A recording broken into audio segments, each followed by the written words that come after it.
લક્ષ્મીનારાયણ દેવી છે ને એમ કહેતા હતા મને રોટલો ખવડાવજો. રોટલો કહેતા હતા. આજે રોટલો બનાવો છે.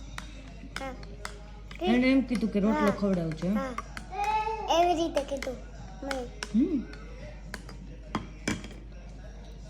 પછી બીજા બધા ભગવાન શું કહેતા હતા? બીજા બધા ભગવાન એમ કહેતા હતા મને શાક રોટલી ખવડાવો. એવું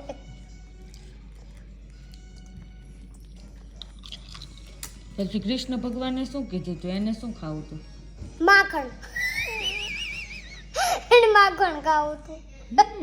રોટલો જોડે આજે માખણ બનાવશું. હા માખણ ખાવું. તને ભાવશે? ભાવે નતો મને બહુ ભાવે માખણ.